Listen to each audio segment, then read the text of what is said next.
Houston, we have a problem. If you invest in a Cricut, you want to use that Cricut. Otherwise, it just sits there gathering dust. So I'm always looking for new ways to get the most out of the Cricut machine. So today, that is exactly what we're going to do. We're creating beautiful, unique DIY decor using our Cricut.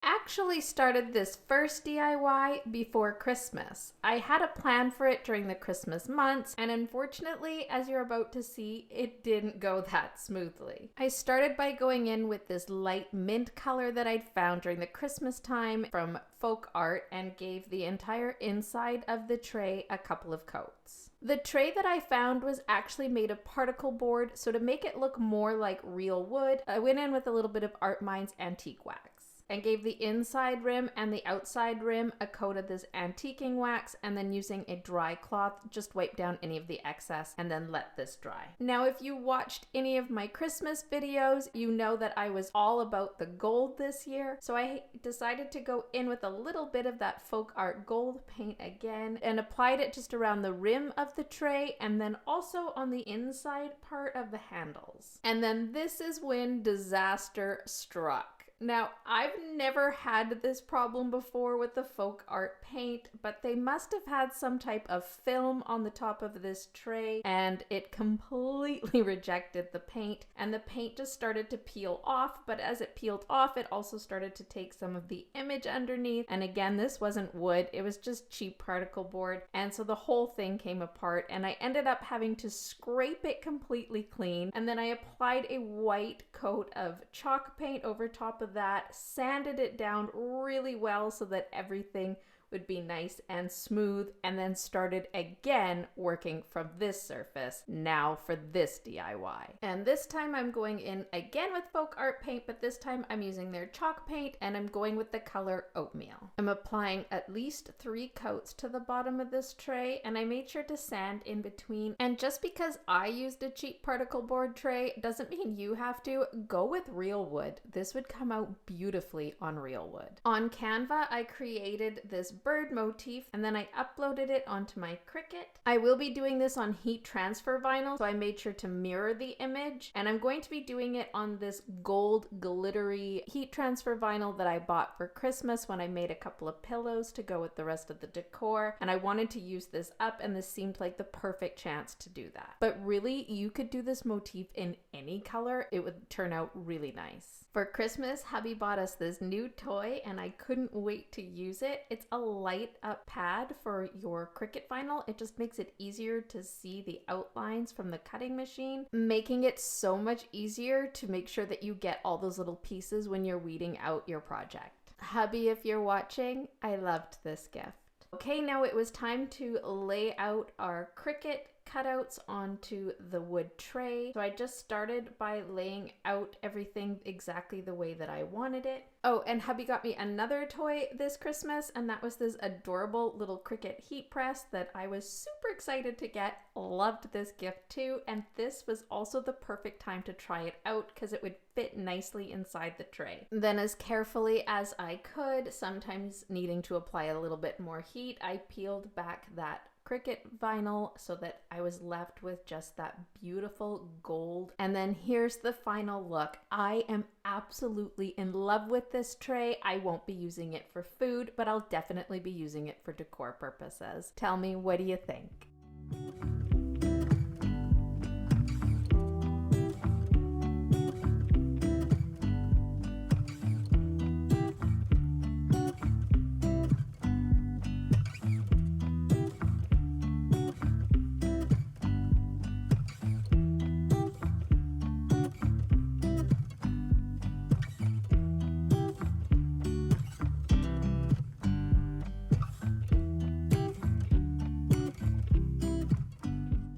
Okay, I am so excited for this next DIY. I'm trying out something new. I've never used this product before, but I have high hopes. It's this wood burning gel. Apparently you can just apply it onto wood. Well, I'll show you in a minute. Let me show you what comes in this kit that I got off of Amazon.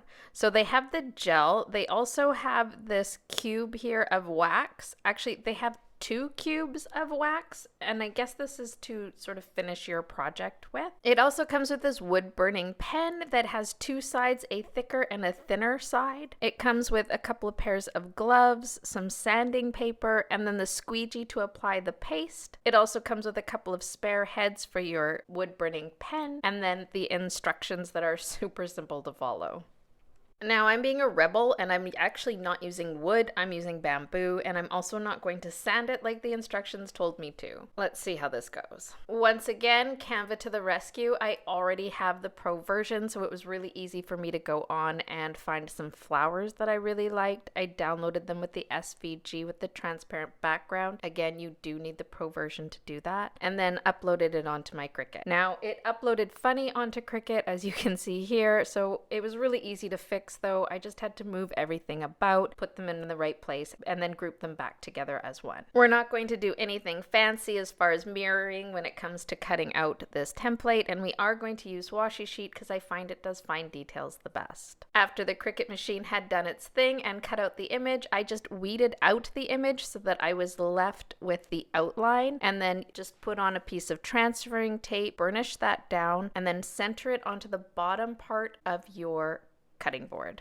Burnish that down again so that you get the vinyl to stick to the cutting board, and then remove your transfer tape. Okay, now we get to have some fun. We're going to go in with a bit of that burning gel because I think the gel is going to work better than the pen. And using the little squeegee, I just picked up a tiny little bit of the gel, and then using the squeegee, I just carefully applied it all over the image, making sure that I got it just in the places where the cuts were, trying to prevent it from bleeding as much as possible. Then I just scraped away any of the excess, and then you can put that back in the pot and use it again later on. Honestly, if this works, this is going to be a game changer. This little pot is gonna last forever. I can't believe how little it took to make this project, and I have already so many ideas for this product. Seriously, if this works, it's going to be so great. Remove the stencil, and then we're going to just go in with my little Wagner heat gun. Now, when I looked online, a few people did say in the Amazon reviews to use a stronger heat gun than what I have. But before I went out and bought myself another heat gun, I decided I would try using this one just to see how it would work. Now, it did work, and it worked very well. It did take a little bit of time, and I did feel like my heat gun was really having to work to do this DIY. So I think that since I was so happy with the end results of this product, and I again have so many ideas for things I want to do with it, I think I'm going to invest in a better heat gun. I'll let you know how that goes. Now, technically this part wasn't actually using a Cricut stencil, and it was a last minute addition. I just had so much fun with this paste that I couldn't stop. So I had these stencils that I'd got from the Dollar Tree in my stash. One of them really worked with the flower motif I'd picked from Canva, so I just applied a bit more of the burn paste over top of this stencil and used the heat gun again just to get that motif to really pop. Now, according to the research I did, if you give this a topping with some mineral oil, it is food safe. But again, I'm not a professional, so please do your own research. But for this project, I used some mineral oil with some beeswax and just applied it with a brush and then wiped it away with a dry cloth. And this should give it a nice coating that should keep it food safe. Not too bad for a first try, I think, but I'm dying to know what you think.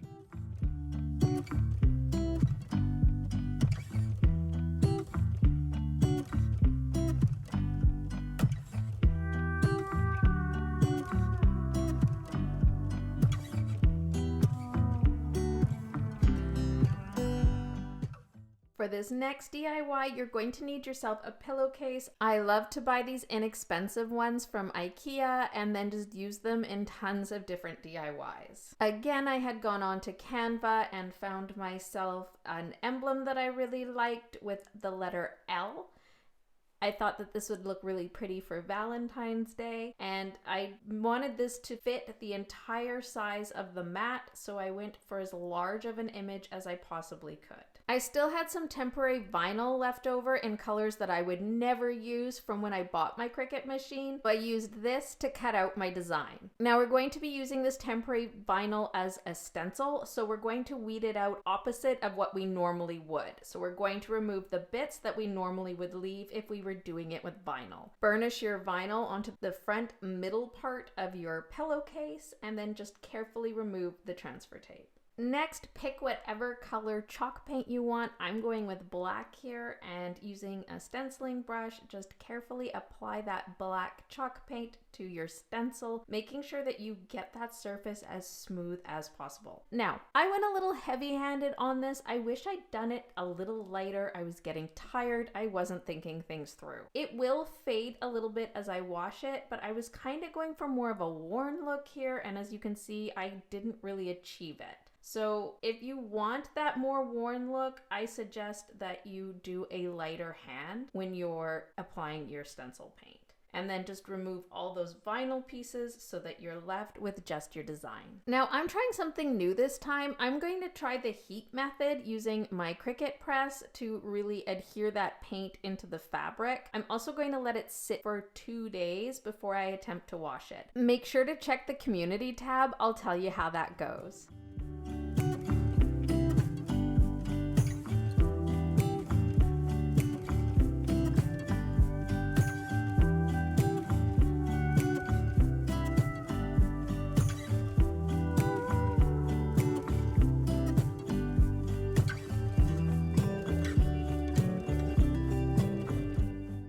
In our home, we are constantly looking for coasters. So I had these wood pieces in my craft stash and decided to use them up. I gave all of them a quick coat of some Art Minds antiquing wax just to give them a deeper depth of color. Then I went on to Canva where I found myself 4 deer head outlines. Now I have a pro version, and so a couple of the ones I went with were from the pro version, but here I'll show you, you can even go in if you have a free account and you'll still be able to find 5 different types of deer heads that will work just as well with this DIY. However, you will need the pro version if you want to download it as an SVG with a transparent background in order to upload it onto your Cricut. Once I had the images all uploaded onto my Cricut, I just arranged them so that I could print them out onto a mat, sized them so each of them would fit on my wooden plaques. And I didn't do it mirrored this time. This time we're just going to do a regular cut, but we're going to be cutting it on cardstock.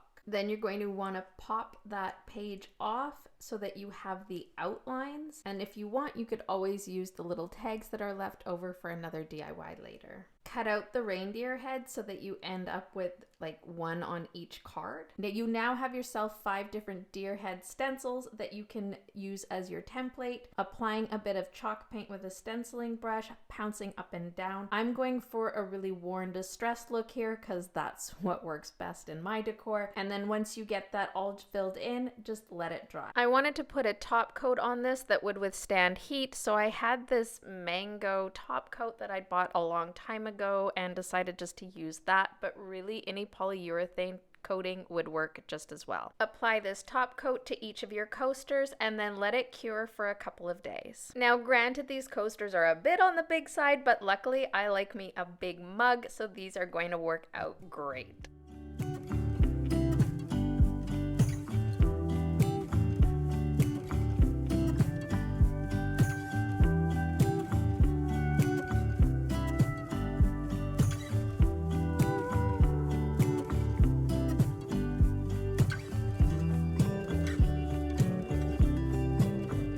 If you enjoyed those, make sure you subscribe. Give me a thumbs up. If you hit that notification bell, it'll let you know the next time I upload. Oh, and you might enjoy these.